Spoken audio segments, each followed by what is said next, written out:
अथर्व आयशा भाभी का इंतजार कर रहा था कि उसकी नाक में कुछ डिफरेंट परफ्यूम सेंट आई और वो रूम से बाहर आया तो चौंक गया। तुम यहाँ क्यों आई? सॉरी, मैंने तुझे डरा दिया ना? अथर्व के सामने पिंकी खड़ी थी। पिंकी इस वक्त पिंक कलर की मिनी स्कर्ट और व्हाइट टॉप पहनी थी। हाई हील्स में वो अथर्व के ऑलमोस्ट बराबर लग रही थी। उसके परफ्यूम की महक 3 छतों तक जा रही थी। अंधेरे में भी उसके फेस पर इतना मेकअप था कि उसे देखकर कोई भी शरीफ आदमी चुड़ैल समझ ले और डर के भाग जाए। लेकिन अथर्व कहाँ से शरीफ था?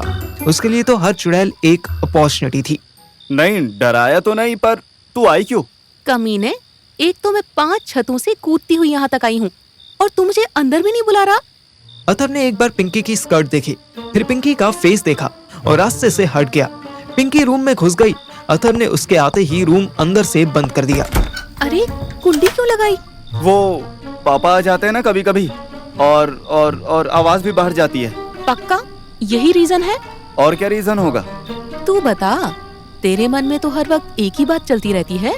वो बात बाद में चलेगी, पहले तू बता क्यों आई है यहाँ पे? वो मैं एक्चुअली श्रेया से बात करना चाहती थी। तो मैं तुझे श्रेया का असिस्टेंट दिखता हूँ? नहीं ना, सुन तो पूरी बात। ओके, बोल। पिंकी ने बेड से एक पिलो उठाया और अपनी गोद में रख लिया।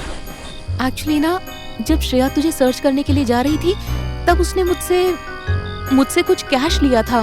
ओ अच्छा, तो फिर क्या, मैंने अपने पापा के लॉकर से चुरा कर दे दिया। वाह बेटा, इसे कहते हैं फ्रेंडशिप। क्या घंटा फ्रेंडशिप यार। अब मुझे पैसे की जरूरत है पर श्रेया नहीं दे सकती। क्या? तुझसे किसने कहा कि नहीं दे सकती? मुझे तो यही बात डाइजेस्ट नहीं हो रही है कि श्रेया ने तुझसे पैसे मांगे। उसके बाप के पास क्रेडिट कार्ड्स की कमी है क्या? ओहो, आई नो। पिंकी और नर्वस होने लगी। अथर्व को ऐसा लगा जैसे वो सोच कर बोल रही हो। एक्चुअली ना, अंकल ने उस टाइम श्रेया पर बहुत सारे रिस्ट्रिक्शंस लगा दिए थे, इसीलिए उसे मुझसे मांगने पड़े। ये बात तू इतना सोचने के बाद बोल रही है? एनीवेज, तू ये चाहती है कि मैं तेरी तरफ से उससे पैसे मांगू? बता। पिंकी ने अथर्व की तरफ पिलो फेंका और उसके पास आकर बैठी। उसका हाथ अपने हाथ में लिया और बोली, नहीं ना, तू समझता क्यों नहीं? मैं नहीं चाहती कि उसको परेशान करूं, पर तू और श्रेया तो एक टीम, एक यूनिट हो ना। अथर्व ने धीरे से अपना हाथ पिंकी के हाथ के नीचे से निकाल लिया। हाँ हूँ तो तुम दुबई से आए हो, वहाँ से अच्छी कमाई की होगी ना। श्रेयू ने जो पैसे लिए थे वो तुम मुझे दे सकते हो। अच्छा जी, कितने पैसे थे वो? ज्यादा नहीं, बस 50,000। अथर्व अपनी सीट से उछल गया। अबे पागल है क्या? 50,000 ज्यादा नहीं होते? इतने में तो दुबई आना जाना हो जाता है, वो भी 3 बार। ओहो, तुम भाग क्यों रहे हो? मैं तुम्हें कुछ कर थोड़ी दूंगी। पिंकी फिर अथर्व के पास आई। इस बार अथर्व को उसके मुंह से विस्की की स्मेल आने लगी। तू पार्टी करके आई है क्या? नहीं तो। अथर्व उसे घूरने लगा। पिंकी ने सर झुका लिया और इमोशनल होकर बोली, पता है, मुझे ना पैसे की बहुत जरूरत है। श्रेया से बोला तो वो समझेगी कि मैं अपना उधार मांग रही हूँ। यार, मैं ना बहुत परेशान हूँ। तू चाहे तो लोन समझ कर दे दे प्लीज, मैं तुझे लौटा दूंगी। अच्छा, और कैसे लौटाएगी तू? फिर से पापा के लॉकर से चोरी करेगी? पागल है क्या? मेरा एक फ्रेंड है जीशान, उससे ले लूंगी। उसका बिजनेस शुरू होने वाला है। अच्छा, और तुझे किस लिए पैसे चाहिए? पिंकी ने अपना फेस दूसरी तरफ कर लिया। आई एम सॉरी बट मैं नहीं बता सकती। कुछ पर्सनल रीजंस हैं और मैं तुझसे झूठ नहीं बोलना चाहती। क्यों? मुझसे झूठ बोलने में क्या प्रॉब्लम है? मैं तो खुद रेगुलरली झूठ बोलता रहता हूँ। हाँ, तू मेरी बात क्यों नहीं समझ रहा? प्लीज 50 के अरेंज कर देना। तू अपने दोस्त से ले ले, वो गोलू से। गोलू नहीं, पार्थिव नाम है उसका, और वो साला किसी को 10 रुपए उधार ना दे, और वैसे भी उसके पास होंगे भी नहीं। एनीवेज, मेरी बात मान तू श्रेया से ही। अथर्व का डायलॉग उसके मुंह में ही रह गया। पिंकी ने अपना टॉप उतारा और अपने आप को सिकोड़ कर बैठ गई। उसकी रेड ब्रा छोटे से बल्ब की रोशनी में भी चमक रही थी। पिंकी ने सर झुका लिया। आई नो तू किस टाइप का लड़का है। अगर तुझे इस तरह का कोई इंटरेस्ट लेना है तो I am ready, but please मुझे काटना मत। मेरी स्किन ना बहुत सेंसिटिव है। अबे तू ये क्या बक रही है पिंकी? तेरा दिमाग तो खराब नहीं है? तू अपना टॉप पहन पहले। और तू जानती है ना कि अगर श्रेया को पता चला तो वो तेरा और मेरा, हम दोनों का क्या हल करेगी? पिंकी फुर्ती से उठी और अथर्व को खींचकर अपने पास बैठाकर उसके कान में फुसफुसाई, उसे कुछ पता नहीं चलेगा। जब तू उसे नहीं बताएगा, मैं उसे नहीं बताऊंगी, तो कौन बताएगा? मैं वो पार्थिव पार्थिव बताएगा। और उसे कौन बताएगा? उसे कुछ बताने की जरूरत ही नहीं पड़ेगी। वो गेट से अंदर, मतलब अंदर। पिंकी ने अपना मोबाइल तबले पर खड़ा करके रख दिया और अथर का डायलॉग पूरा होने से पहले ही उसके होठों पर किस करने लगी। अथर ने खुद विस्की पी नहीं थी, इसलिए उसको पिंकी के मुंह से बहुत गंदी बदबू आई। अथर ने उसे धक्का दे दिया। क्या कर रही है तू कुतिया? मरवाएगी तू। ठीक है, जैसी तेरी मर्जी। पिंकी ने अथर्व को अपने ऊपर गिरा लिया।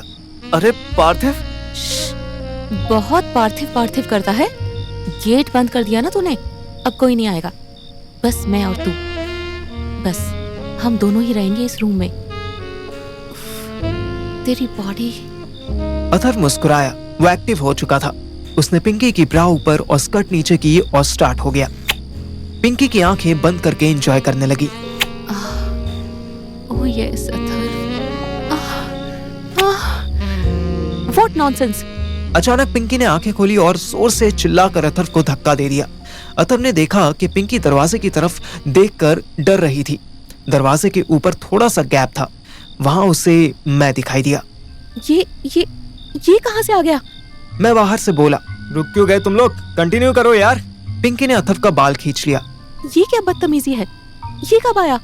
अथर्व तो स्माइल कर रहा था। तभी जब मैंने तुम्हें बताया ना कि पार्थिव श्रेया को सब बता देगा। आगे तुम्हें बोलने ही नहीं दिया, पहले ही किस कर लिया। मतलब ये तब से यहाँ खड़ा सब देख रहा था? अथर्व ने कोई जवाब नहीं दिया। मैं जोर से बोला, सब नहीं देखा मैंने, थोड़ा रहता है। प्लीज मुझे इग्नोर करो तुम लोग। यू बास्टर्ड, यू कमीना, तू इतना लुच्चा लफंगा होगा मैं सोच भी नहीं सकती थी। तू इतना शोर क्यों मचा रही है? अगर सच में पापा आ गए तो हम तीनों मारे जाएंगे। आ ही जाए अब तो तेरे पापा, अच्छा होगा। तू इतना भाव क्यों खा रही है? तू तो पहली थ्रीसम कर चुकी है ना। पिंकी फटाफट अपना टॉप पहनने लगी। I'm gonna kill you Atharva. ये गंदी गंदी बातें तुझसे कौन बताता है? अथर्व ने जब देखा कि पिंकी कपड़े पहन ही चुकी थी तो उसने दरवाजा खोल दिया। मैं अंदर घुसा ही था कि पिंकी ने अपनी स्कर्ट ठीक की और झट से अपना फोन उठाकर जाने लगी। मैंने उसका रास्ता रोक लिया। रास्ते से हट पार्थिव, वरना इतना शोर मचाऊंगी कि जेल से निकलने को तरसेगा। मैंने उसका हाथ पकड़ लिया। रुक जा ओ दिल दीवाने, पूछूं तो मैं जरा। मैंने उसके हाथ से फोन छीन लिया। What nonsense! मेरा फोन दे। पहले भी तू मेरे फोन की माँ बहन एक कर चुका है। जरा देखने तो दे कि तूने क्या रिकॉर्ड किया है। कुछ भी? मैं क्यों कुछ रिकॉर्ड करूंगी? क्योंकि तुझे पैसे चाहिए है ना, दिखा जरा। इसके बाद जो हुआ वो ना मैंने एक्सपेक्ट किया था ना ही अथर्व ने। पिंकी पीछे घूमी और उसने पूरी ताकत से अथर्व के पेट पर लात मारी। अरे पागल! मेरा ध्यान अथर्व पर गया ही था कि पिंकी का एक हाथ मेरी आंख पर पड़ा और मैं जमीन पर फैल गया। मेरे गिरते ही उसका फोन भी मेरे हाथ से गिर गया और उसकी स्क्रीन चटक गई। जब आप बिल्कुल फर्श पर पड़े होते हो तो आपको लड़कियों का एक्चुअल हील साइज पता चल जाता है। पिंकी ने इतनी बड़ी हील पहनी थी कि उसे किचन में ऊपर वाली कैबिनेट से सामान निकालने के लिए स्टूल की जरूरत ना पड़ती। उसने वही हील मेरे अखरोट में मार दी। तेरी बहन की अंडे तोड़ दिए। इसके बाद वो ऐसे गई जैसे कोई तूफान बर्बादी मचाने के बाद वापस समुंदर में चला गया हो। मुझे और अथर को सीधे खड़े होने में 10 मिनट लग गए। ये क्या था भाई? ये ठर की पिंकी से खूंखार पैंथर कैसे बन गई? तेरी भैंस की आंख, मुझे क्यों पूछ रहा है? और कौन है यहाँ पर? मैं अभी कुछ बताने की पोजीशन में नहीं हूँ भाई। अच्छा, बच्चे पैदा करने की पोजीशन में है कि वो सब्सक्रिप्शन भी खत्म हो गया तेरा? मैं अपने अखरोट सहलाने लगा। खत्म नहीं हुआ है भाई, कुछ टूट गया है। तू मेरा दर्द नहीं समझ सकता। मैं तेरा दर्द समझना भी नहीं चाहता। और ये मेरे पास ही मरने क्यों आई? कॉलेज में तो 10 अमीर लड़के थे। तेरे जितना थर की तो कोई नहीं है ना भाई। फिर उसे जो चाहिए था वो शायद उतने में ही मिल गया उसे। मतलब सच में उसने हमारी वीडियो बनाई होगी क्या? फोन को टेबल पर वर्टिकल रखकर किस करने का और कोई रीजन तो मुझे समझ आया नहीं। ओह, इसका मतलब वो मुझे ब्लैकमेल करेगी? तूने एक बात उससे बिल्कुल सही बोली थी। क्या? यही कि श्रेया को कोई और नहीं बल्कि पार्थिव ही सारी बात बता देगा। मैंने अपना फोन निकाला और श्रेया को कॉल मिलाया। अतर मुझे रोकने के लिए आगे आया ही था कि कॉल कनेक्ट हो गई। 8. मैं अथर्व के घर पहुंचा और सीधा छत पर गया तो देखा अथर्व का रूम अंदर से बंद था, पर उस रूम में ऊपर से थोड़ी जगह थी जिससे अंदर क्या हो रहा है सब दिखता था।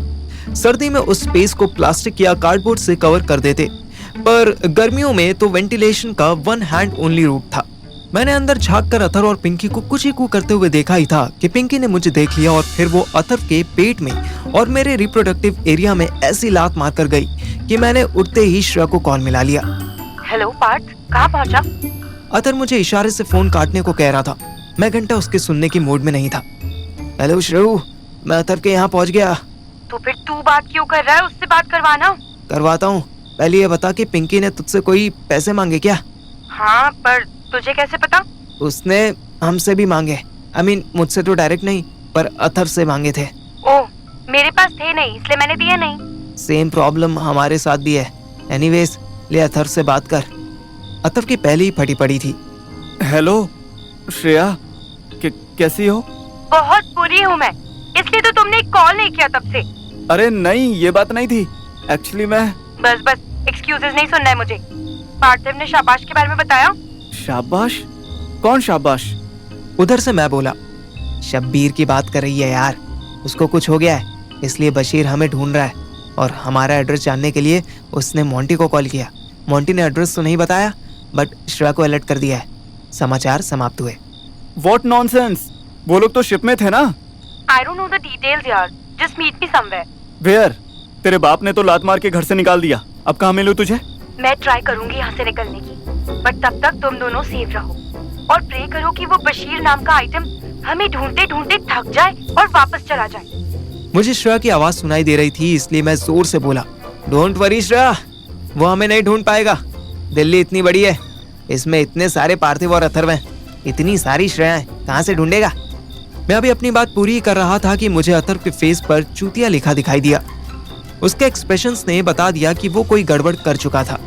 चलो श्रेयू, मैं कल कॉल करता हूँ, पापा ऊपर आ रहे हैं। अथर्व ने श्रेया का आंसर सुना भी नहीं और कॉल डिस्कनेक्ट कर दी।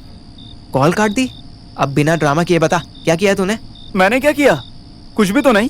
कुछ तो किया है भूसड़ी के, तेरे चेहरे पर लिखा है, बता जल्दी।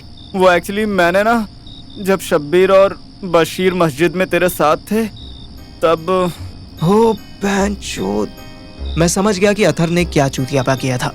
पर तू टेंशन मत ले। क्या घंटा टेंशन मत ले? तू किसी अनजाने आदमी को अपना एड्रेस कैसे बता सकता है यार? वो भी तब जब तू दूसरे देश में किसी और नाम से स्पाई बनकर रह रहा था। इतना बड़ा चूतियापा तू कैसे कर सकता है अथर्व? कैसे?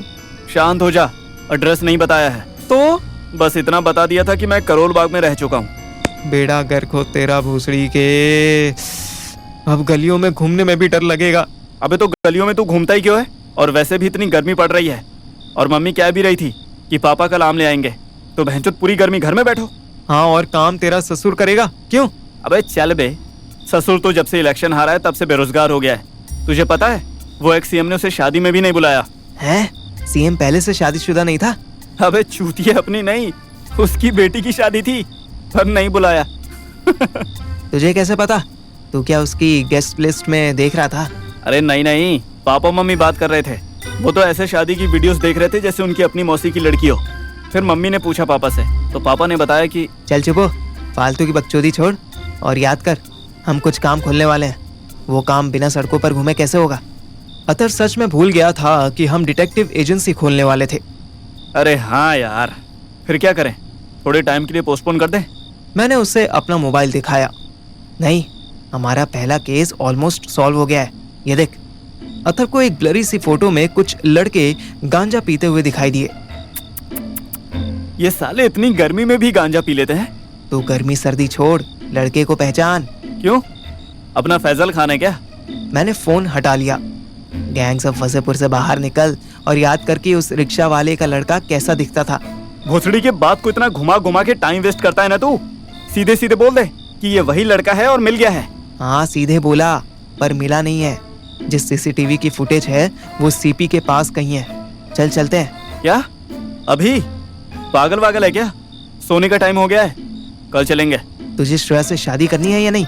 अगर तू अभी शादी करवाने ले जा रहा है तो नहीं, और वैसे भी इतनी रात में मुझे शेरवानी कहाँ मिलेगी? मैंने उसे घूर के देखा, वो सरकाज़म से रिक्वेस्ट पर आ गया। अरे भाई सुबह चलते हैं ना, अभी देखना इतनी रात हो गई है, कहाँ कुत्ते की तरह भटकते फिरेंगे। तेरे दादा ने दिल्ली में गांजा पार्लर खोला है ना, वो लड़का सुबह भी तुझे मस्त वहीं बैठा मिलेगा। ओ अच्छा अच्छा अच्छा अच्छा, चल ठीक है, लेकिन पापा को क्या बोलेंगे? पापा को बोल के जाएंगे तो उनकी कार कैसे ले जा सकेंगे? क्या तेरा दिमाग फिर गया है क्या? पापा की कार लेकर जाएगा तू? तू नहीं, हम। चल अब जल्दी। अरे भाई थोड़ी देर रुक जा यार। अतर के फेस पर गंदी सी स्माइल आ गई। ओह, आयशा भाभी आने वाली है। ऐसा पक्का नहीं है, पर 10 मिनट वेट करने में क्या जाता है। मैंने अतर का हाथ पकड़ा और उसे खींचते हुए बाहर ले गया। अबे मोटे मोटे छोड़ छोड़ मुझे। अच्छा चल चल चल चल, चल रहा हूँ खुद ही, छोड़ छोड़ मुझे। मैंने अतर का हाथ छोड़ दिया और बाल पकड़ लिए। ध्यान से सुन, अभी आवाज नहीं करनी। मैंने आते टाइम देखा था, पापा की गाड़ी घर के बाहर बिल्कुल नाली के पास खड़ी है। ओके, नाली के पास ही खड़ी करते हैं हमेशा, पर हम कार स्टार्ट करेंगे तो पापा उठ जाएंगे। इसलिए हम कार स्टार्ट नहीं करेंगे, हम आराम से गाड़ी खींचकर थोड़ी आगे ले जाएंगे, उसके बाद स्टार्ट करेंगे। अबे नाली में खड़े होकर खींचेंगे क्या? चूतिया है तू, चल मैं दिखाता हूँ कैसे खींचूंगा। मैं और अथर्व चोरों की तरह नीचे वापस आए। फिर हमने बड़े आराम से पापा की पैंट से कार की चाबी निकाली। पापा और सुनीता आंटी दोनों मस्त खर्राटे लेकर सो रहे थे। मैं और अथर्व स्लोली स्लोली घर से बाहर निकले और रात के सन्नाटे में हमने कार को अनलॉक किया। अब धक्का कैसे लगाएंगे चूतिए? मैं पीछे से पुश करता हूँ, तू स्टीयरिंग संभाल और मेरी हेल्प कर। मैंने जिंदगी में जितना भी आलू पराठे खाए थे उन सब की पावर एक साथ लगा दी, पर गाड़ी 1 इंच भी नहीं हिली। अबे ये तो हिल भी नहीं रही है यार। अबे हैंड ब्रेक तो नहीं लगा है, देख। अथर्व ने चेक किया। नहीं यार, कार तो गियर में है। ओह सॉरी, गियर है तो कहाँ से आगे होगी? Sorry sorry. मुझे अथर्व के चुतियापे पर गुस्सा तो बहुत आया, पर फिर सोचा कि ये कौन सा रोज गाड़ी चलाता है जो इसे याद रहेगा। उसने गियर में से कार निकाल दी, न्यूट्रल में डाली और हम दोनों फिर अपने पिछवाड़े का जोर लगाकर धक्का लगाने लगे।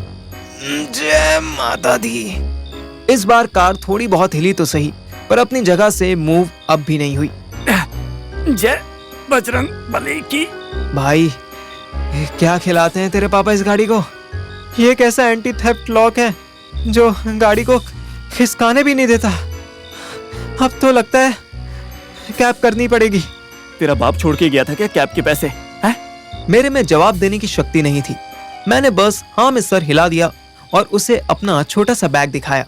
पैसे हैं मेरे पास, पर जब घर की गाड़ी है तो क्यों कैब में? तेरी मौकी साले, घर की नहीं, ये मेरे बाप की गाड़ी है।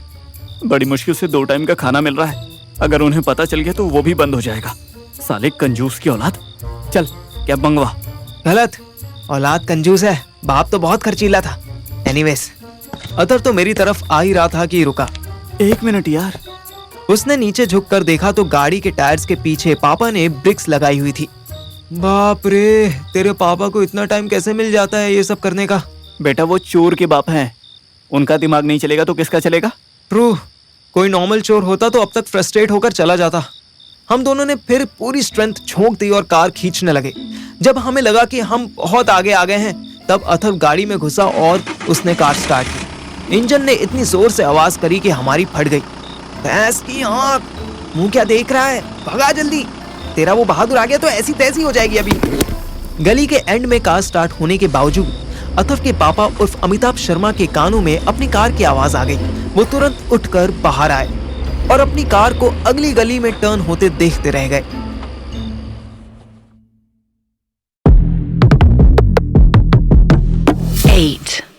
मैं और अथर्व पापा की कार चुरा के राकेश सुमन भैया के लड़के को पकड़ने के लिए निकल चुके थे। हमें कोई आइडिया नहीं था कि पापा ने हमें जाते हुए देख लिया था। यार तू रात में बाहर ले तो आया, पर मुझे ना कुछ ठीक नहीं लग रहा है। आँख में कुछ अजीब सा हो रहा है। उस अजीब से को नींद कहते हैं बे, ध्यान से ड्राइव कर।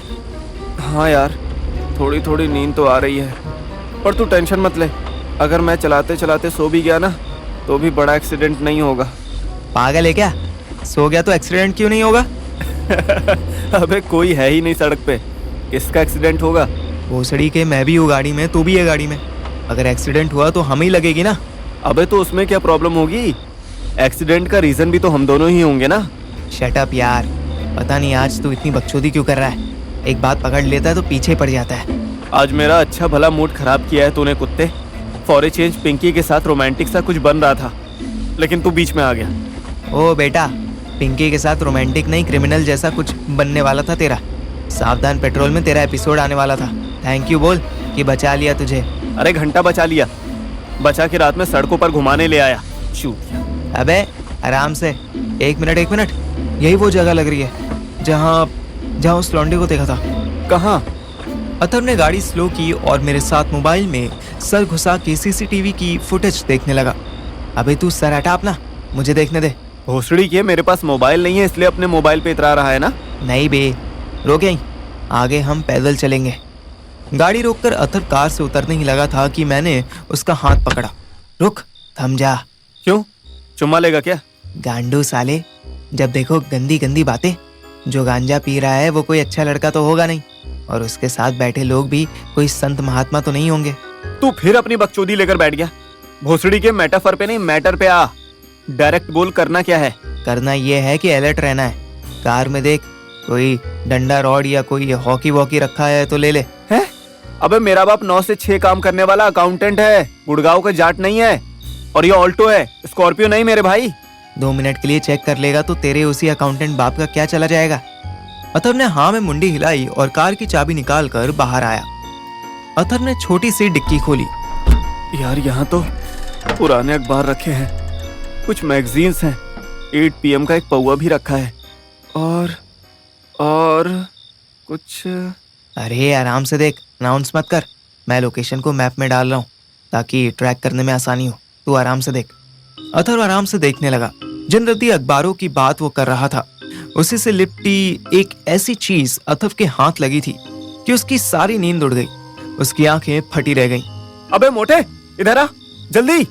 मैं लोकेशन छोड़कर वहां गया। अथर ने मुझे वो चीज दिखाई। अथर की तो सिर्फ आंखें फटी थी, मेरी तो एनीवेज। बहनचोद, तेरा बाप भी स्पाई एजेंट है क्या? लगता तो नहीं यार। हमें जो पेपर में लिपटी आइटम मिली वो एक ग्लॉक माउजर थी। मैंने उसकी फोटो लेकर गूगल लेंस पर डाला तो पता चला कि यह आइटम G44 के नाम से फेमस था और इसे .22 कैलिबर की गन कहा जाता था। भाई ये असली है ना? लग तो रही है यार। देख, गूगल बता रहा है कि इसकी मैगजीन में 10 गोलियां लगती हैं। बेटे की जान, एक बार में 10 लोगों को टपका सकते हैं। चल बे चल, किसी को नहीं टपका रहे हम। गोली तू चलाएगा और पनिशमेंट तेरे पापा को मिलेगी। ओ हाँ यार, सॉरी। चल, इसे सेल्फ डिफेंस आर्म समझकर ले चलते हैं। हमने गाड़ी को लॉक किया और जेम्स बॉन्ड की तरह हाथ में गन लिए पतली सी गली की तरफ बढ़ने लगे। हम एक एक स्टेप सोच सोच कर रख रहे थे, तभी हमें कहीं से आग जलने की आवाज आई। अबे इतनी गर्मी में आग कौन ताप रहा है? गंजेड़ी होंगे। चल चल चल। 1 मिनट, प्लान क्या है? वो लड़का दिख गया तो हम उसका क्या करेंगे? उसकी आरती उतारेंगे। अबे उसे उतार कर गाड़ी में डालेंगे और घर चले जाएंगे। अथर मुझे घूरने लगा। और फिर घर जाकर क्या करेंगे? उसे गाड़ी में रखेंगे? नहीं बे, उसे तेरे कमरे में ले जाएंगे। अबे चल चल चल चल, तेरे शूतियापे में मैं तेरे साथ नहीं हूँ। एक तो किडनैपिंग करवा रहा है, ऊपर से आइटम को मेरे ही रूम में रखना है। ना भाई ना, तू अकेले ही बन जेम्स बॉन्ड। पागल है क्या? बीच मिशन में पीठ दिखा रहा है। अच्छा, तेरे घर नहीं रखेंगे, करेंगे उसका कुछ। अभी आगे तो बढ़। हम एक दूसरे को धक्का मारते हुए आगे बढ़े तो टी पॉइंट दिखाई देने लगा। गली में अच्छा खासा अंधेरा था। हम तभी डिसाइड कर ही रहे थे कि लेफ्ट जाना है या राइट। पता नहीं कहां से 2 कुत्ते आ गए और हमें पाकिस्तानी समझकर भौंकने लगे। भैंस की टांग? भाई मुझे कुत्तों से बहुत डर लगता है। अबे गली के कुत्तों से तो शेर भी डर जाए। तू क्या चीज है? रुक, पत्थर मारने की एक्टिंग कर। भाई अपने पास बंदूक है, हवाई फायर कर दूं क्या? सारे भाग जाएंगे। नहीं बे, पत्थर काफी है।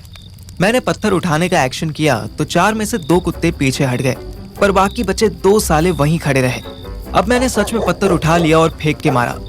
कुत्ते 1 मिनट के लिए भागे पर फिर वहीं वापस आ गए। वो तो आए ही, उनके साथ 2 और आ गए।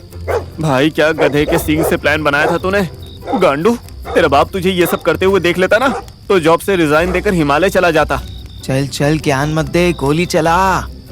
मैंने अथर को फायर करने के लिए बोला ही था कि 2 कुत्ते और आ गए। इस कुत्ता कपल ने हमें पीछे से घेरना शुरू कर दिया। हमें पता ही नहीं चला कि कब हम दोनों एक कॉर्नर में फंसने लगे और कुत्ते हमारे क्लोज आने लगे। अथर्व आंख बंद करके गोली चलाने की कोशिश कर रहा था, पर ट्रिगर था कि दब ही नहीं रहा था। भाई ये तो चल ही नहीं रही है, ट्रिगर नहीं दब रहा। मुझे तो लग रहा है कि ये नकली गन है। मैंने भी ट्रिगर दबाने की कोशिश की पर नहीं दबा। कुत्ते हर सेकंड हमारे क्लोज आते जा रहे थे। भाई नहीं चल रहा तो फेंक के मार दे क्या? पागल है क्या? तेरे पापा हमारी गांड तोड़ देंगे। अबे साले, पापा तो तब तोड़ेंगे ना जब इन कुत्तों से गांड बच पाएगी। कुछ कर यार। गाना गा तू, ट्राई कर। क्या? मैंने एक फिल्म में देखा था, गाना गाने से कुत्ते शांत हो जाते हैं। अच्छा, तुझे यही टाइम मिला था मुझे शाहरुख खान बनाने का? ट्राई तो कर। अथर्व ने ट्राई किया। उई अम्मा, कुत्ते को देख के मैं डर गई। उई अम्मा, मेरी फटके बिखर गई। उई अम्मा, उई अम्मा, उई अम्मा। अथर्व के गाना गाने से कुत्ते भी भेड़ियों की तरह हॉं हॉं करने लगे। ऐसे पिछवाड़ा फाड़ देने वाली सिचुएशन में मुझे भी हंसी आ गई। ये बढ़िया है भाई। एक कुत्ते ने गाना शुरू किया तो बाकी भी कोरस करने लगे। लेकिन ये कोरस कुछ ही देर का था। कुत्तों को शायद फिर याद आया कि वो आइडल इंडियन में नहीं बल्कि अपनी गली में खड़े हमें डराने आए थे। अचानक मुझे याद आया कि फिल्मों में गन को लॉक और अनलॉक करते हुए भी दिखाते थे। मैंने वही लॉक इस गन में ढूंढने की कोशिश की तो एक छोटा सा स्विच मिला। मैंने उसे घुमा दिया। भाई गन अनलॉक हो गई। अबे तो चूतड़ फटने का वेट कर रहा है क्या? चला गोली। अब की मैंने गन को लोड किया और एक कुत्ते की तरफ निशाना लगा के ट्रिगर दबा दिया। गोली तो नहीं चली पर कुत्ते जोर से कुछ कदम पीछे हट गए। भाई गोली तो अब भी नहीं चली। मैगजीन खाली होगी। बचपन में वो येलो गोली वाली माउजर नहीं चलाई तूने? उसमें भी तो गोलियां डाली जाती थी, इसमें भी लगाई जाती होंगी। मैंने मैगजीन बाहर निकाली तो समझ गया कि अथर्व सही कह रहा था। गन तो खाली थी, हम मौत के मुंह में थे। तभी एक कुत्ता मेरी टांग पकड़ने के लिए लपका। हट जा साले। लेकिन ठीक उसी टाइम हमें कहीं से सीटी बजने की आवाज आई। हम दोनों को मिला के सारे कुत्ते उस सीटी बजाने वाले की तरफ देखने लगे। उधर हम सस्पेंस में ही थे कि कौन आने वाला है और इधर घर में पापा सस्पेंस में थे कि छत पर कौन कूदा है। पापा ने धीरे से छत का दरवाजा खोला और हौले हौले आगे बढ़ने लगे। वो श्योर थे कि उन्हें छत पर किसी के कूदने की आवाज आई थी। उन्होंने छत वाला रूम देखा तो उसका गेट भी खुला हुआ था। वो थोड़ा और आगे बढ़े तो उनके नाम में अमेजिंग परफ्यूम की स्मेल आई। पापा भी डिसाइड भी नहीं कर पाए थे कि उन्हें रूम में जाना चाहिए या नहीं कि तभी रूम से भीगे बालों में नाइटी पहने आयशा भाभी बाहर आई। तुम यहाँ इतनी रात? जितनी हमारी कुत्तों से नहीं फट रही थी उससे ज्यादा आयशा भाभी की अथर्व के पापा को देख के फट गई।